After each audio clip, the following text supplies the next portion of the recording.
మేము anganwadi workers and helpers union Atmakur project committee కార్యదర్శినిమా. నా పేరు రాధా.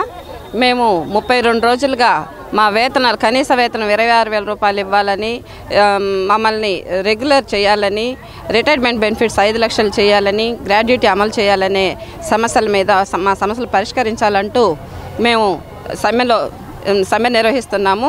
ఈ సమ్మెలో అనేక రకాలుగా మా నిరసనని ప్రభుత్వానికి తెలియజేశాము.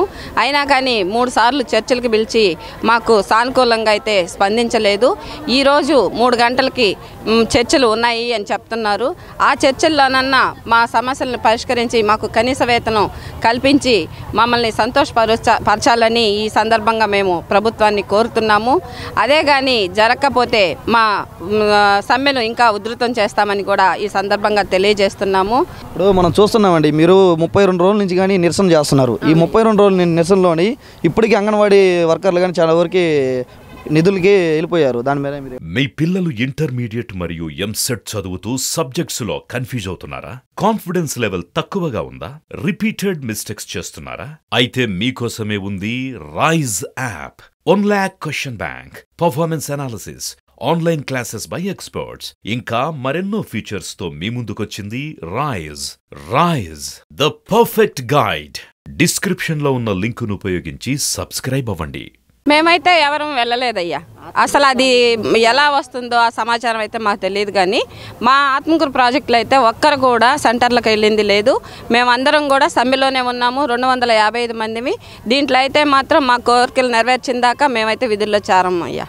ఇప్పుడు మీకు ప్రభుత్వం న్యాయం చేస్తుందని మీరు అనుకుంటున్నారా? ఖచ్చితంగా న్యాయం చేస్తుందనే అనుకుంటున్నాము.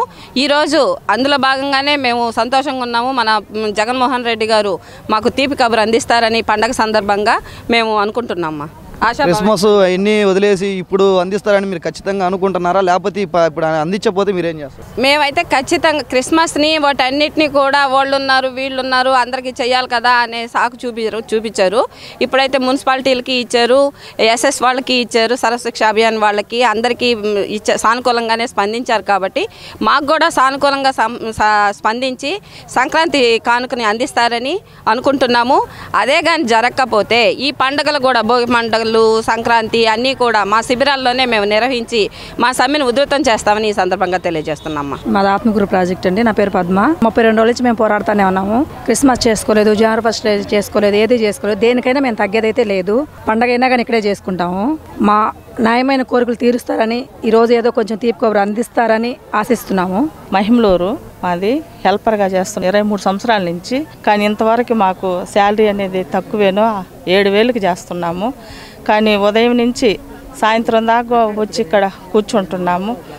ప్రభుత్వం నుంచి మాకు ఏ స్పందన లేదు. కానీ మా పట్ల దయించి జగన్మోహన్ రెడ్డి సార్ గారు మాకు శాలరీలు పెంచాలని హెల్పర్ల తరఫున నేను టీచర్ల తరఫున చెప్తున్నాను, మనవి చేసుకుంటాం. ప్రాజెక్టు ఏఎస్పేట మండలం శ్రీకొలను అంగన్వాడీ కార్యకర్తని. మేము ఈ రోజుకి 32 రోజుల నుంచి ధర్నా చేస్తా ఉంటే ప్రభుత్వం అసలు మా పట్ల మా సానుభూతి చూపించడం లేదు. మాకు న్యాయమైన మేము సుప్రీంకోర్టు తీర్పు ప్రకారమే మేము న్యాయంగానే అడుగుతున్నాము. 26,000 జీతం ఇవ్వమని. కనీసం ఈ రోజుకి స్పందన లేదు. ఈరోజు చర్చలకు పిలిచారు. మరి ఈ రోజు చర్చలన్నా మా కోరికలు తీరుతాయని మేము ఆశిస్తున్నాం.